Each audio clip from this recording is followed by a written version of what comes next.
The rain struck the stone street outside Alexander Thornfield's townhouse like a quiet judgment. It washed over the city in long, steady sheets, turning the night cold and heavy. Inside the tall house on the edge of fashionable society, the fire was nearly dead. Its last flames moved slowly, as if they were too tired to keep fighting the dark.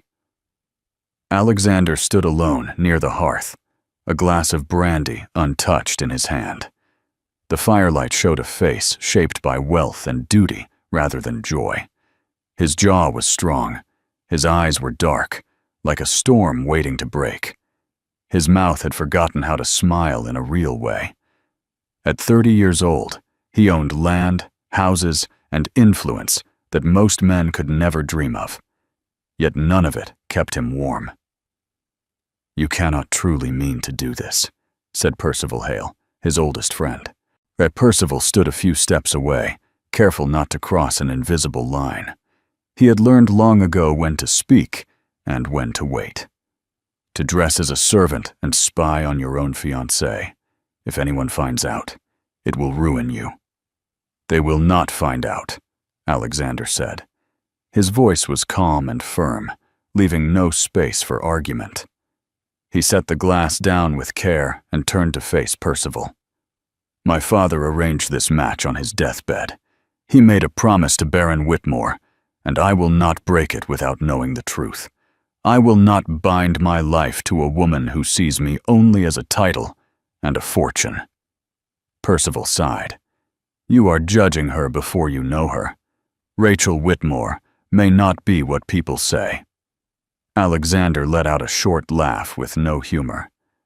"People say she pushed her dying father to secure this match. Yeah, that she counts the days until she can wear a better name and better jewels.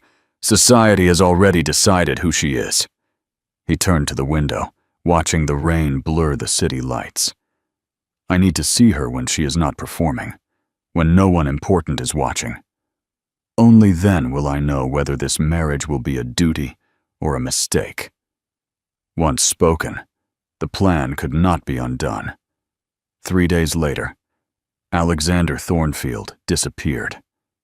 In his place arrived a man named Thomas Gray. His clothes were plain and worn. His hands were marked to look rough from work. His posture was lowered, his eyes trained to look away rather than command attention. He carried papers that showed him as nothing more than a man seeking honest work. Whitmore Manor stood several hours from the city, old and proud, but slowly falling into neglect. The ivy climbed its stone walls, and the gardens had grown wild where careful hands once tended them. It was a house that remembered better days. Thomas Gray arrived on foot just before evening. Mrs. Brennan, the housekeeper, looked him over with sharp eyes that missed very little. "You have come far for work," she said. "Why here?" "I want steady work in a fair house," he replied. "I was told this family treats its servants well." Something like surprise crossed her face. She nodded once and hired him before nightfall. Within hours, Alexander learned how quickly a man could become invisible. Servants moved through halls without notice.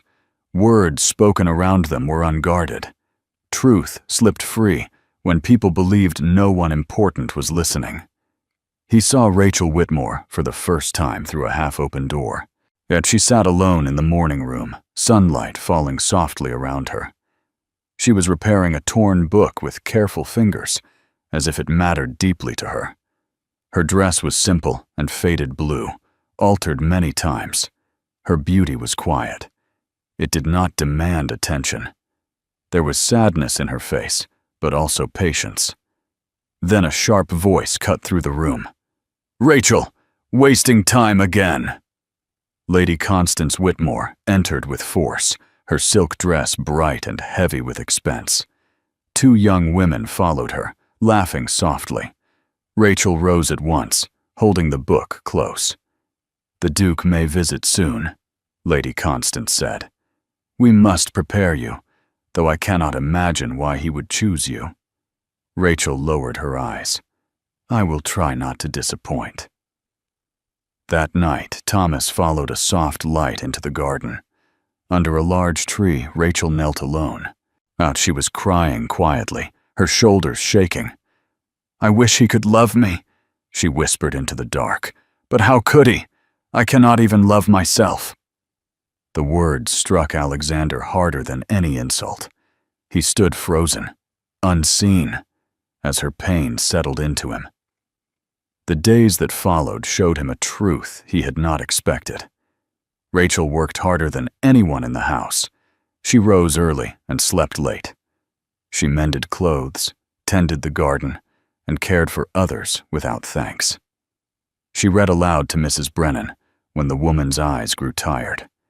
She saved small kindnesses for those who noticed her least. This was no scheming woman. This was a soul shaped by quiet endurance. He began leaving small gifts where she would find them. A book, a ribbon, fresh flowers. He told himself it was observation.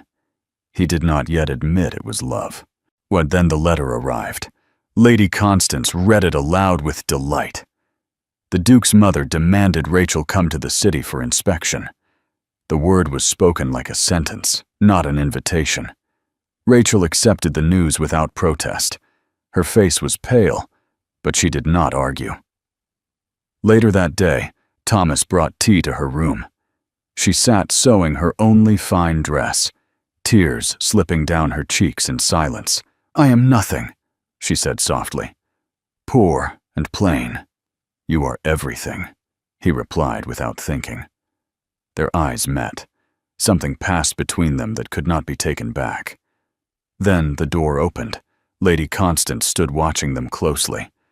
Thomas left the house that very night, and as the city lights welcomed Alexander Thornfield home once more, he knew the truth had already destroyed him. Yet London greeted Alexander Thornfield with all the cold formality it always had. The tall townhouse stood exactly as he had left it, grand and silent, filled with reminders of duty rather than comfort. Yet Alexander was no longer the same man who had walked out weeks earlier. The rooms felt smaller now, the portraits of his ancestors heavy with judgment. He had returned as a duke, but his heart had been left behind in a quiet country manor with a woman who believed herself unworthy of love. Percival arrived the next morning, drawn by the urgency in Alexander's message. One look at his friend's face told him something had shifted beyond repair. "You found what you were looking for," Percival said carefully. "Yes," Alexander replied, "and it has ruined me." He told Percival everything: the disguise, the garden, the tears, at the gifts left in secret, the moment Rachel had looked at him and asked who he truly was. When he finished, the room was silent. "You love her," Percival said. Alexander did not deny it. "She believes she is nothing. That belief has been taught to her every day of her life. I watched it happen. And now I must face what I have done to her." Plans moved quickly after that. Alexander ordered preparations for the grandest ball the season had seen. Invitations were sent to every powerful family in London. One invitation, written with particular care, was addressed to Miss Rachel Whitmore. At Whitmore Manor, the letter arrived like a thunderclap. Lady Constance read it aloud with forced sweetness. A personal invitation from the Duke himself. Rachel stood very still as the words sank in. Her hands trembled. "They will laugh at you," Lady Constance said later, when they were alone. "They will inspect you like a curiosity. Do not embarrass us." Rachel nodded, though her stomach twisted with fear. That night, she sat on her bed, holding the invitation, unsure whether it was a promise or a threat. She thought of Thomas, of his kindness, of the way he had looked at her as if she mattered. In London, the night of the ball arrived beneath a clear sky scattered with stars. The ballroom glowed with light and wealth. Music filled the air as guests arrived dressed in their finest silks and jewels. Whispers followed every entrance. Alexander stood at the top of the stairs, watching. He felt no excitement, only a sharp focus. This night would decide everything.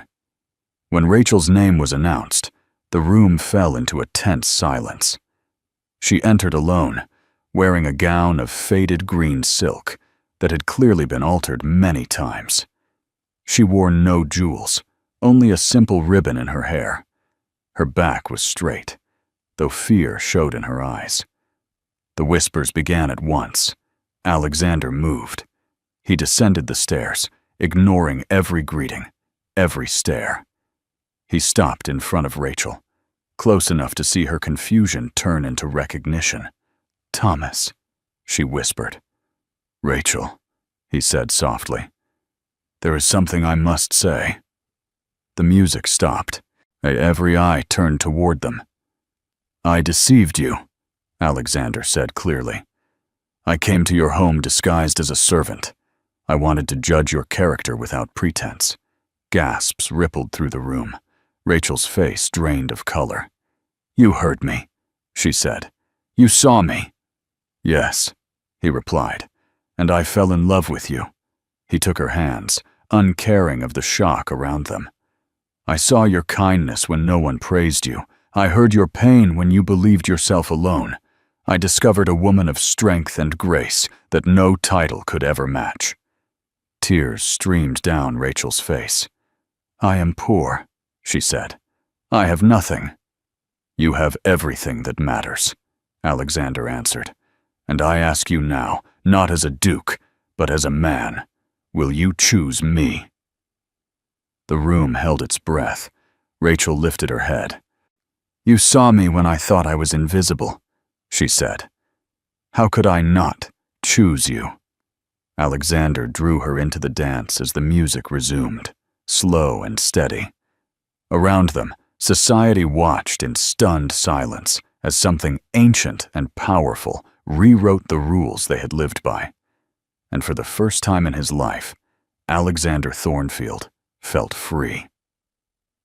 The ballroom did not recover quickly from what it had witnessed. Long after the first dance ended, guests remained rooted to their places, pretending to sip champagne, while their carefully ordered beliefs cracked beneath their polite smiles. Alexander led Rachel through the crowd, with a steady hand at her back, shielding her from whispers that no longer mattered. For the first time in her life, she was not standing alone. Lady Constance watched from across the room, her face stiff with disbelief. Was this was not how the night was meant to unfold. This was not the quiet humiliation she had expected for her stepdaughter. Instead, Rachel had been lifted to the center of the world by the very man meant to judge her. Alexander's mother stood near the far wall, pale and still. The Duchess of Ashford had ruled her son's life with calm authority for decades. Tonight, she found that authority slipping through her fingers. When the dance ended, Alexander did not release Rachel at once. He leaned close, his voice meant only for her. "You do not have to stay," he said. "If this is too much, I will take you home." Rachel shook her head. Her hands still trembled, but her eyes were clear. "I have spent my life enduring things in silence. Tonight, I will not run." Her courage filled him with quiet awe. The Duchess approached them then, her expression carefully controlled. The guests leaned closer, sensing confrontation. "Alexander," she said, "may I speak with you? Alone." He met her gaze without flinching. "Anything you wish to say to me, Mother, you may say before Miss Whitmore." Rachel stiffened, but Alexander's hand tightened reassuringly around hers. The Duchess studied Rachel with open scrutiny. "You have caused quite a disturbance." Rachel inclined her head. "I did not intend to, Your Grace." "No," the Duchess replied coolly. "You did not. My son did." Alexander stepped forward. "This ends now. I will not allow you or anyone else to diminish her." The Duchess's lips pressed thin.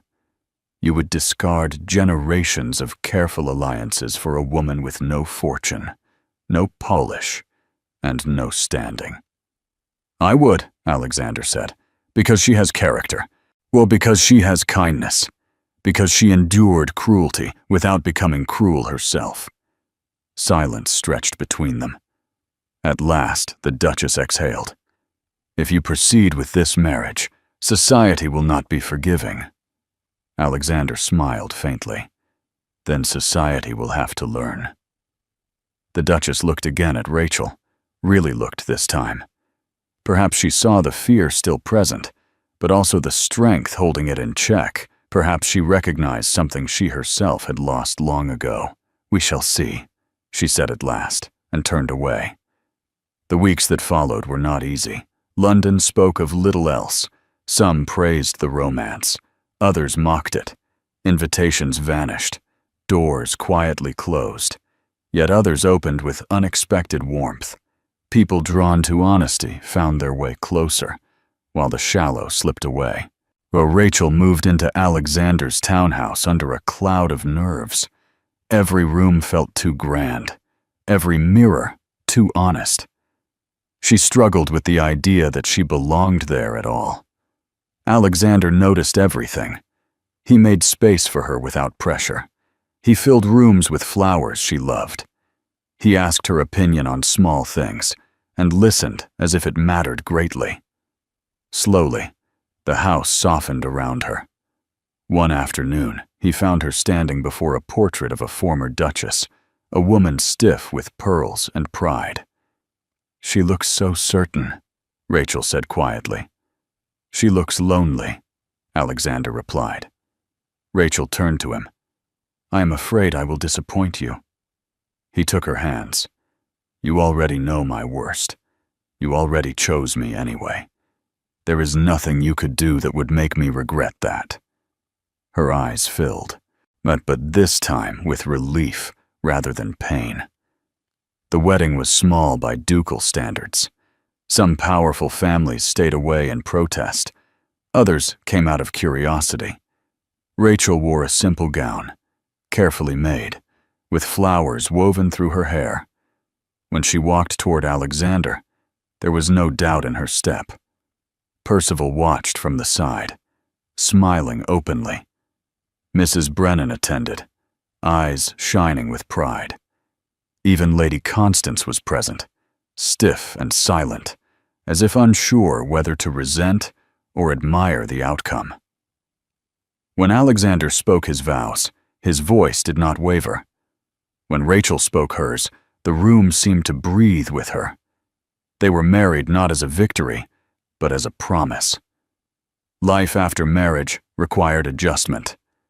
Rachel learned to move through society without shrinking. Alexander learned to loosen his grip on control. As they argued at times, they laughed often. Love grew not as a dramatic force, but as something steady and enduring. One evening, months later, Alexander found Rachel in the garden of their country estate.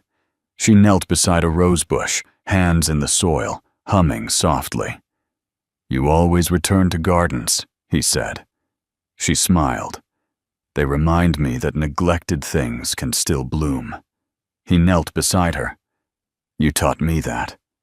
Rachel leaned into him, resting her head against his shoulder. "You taught me I was worth seeing." The sun dipped low, casting warm light over the roses now heavy with color. The world beyond their walls continued to judge and measure and divide. But within that quiet space, none of it mattered. Alexander Thornfield had set out to expose a lie. Instead, he found the truth, and it changed everything.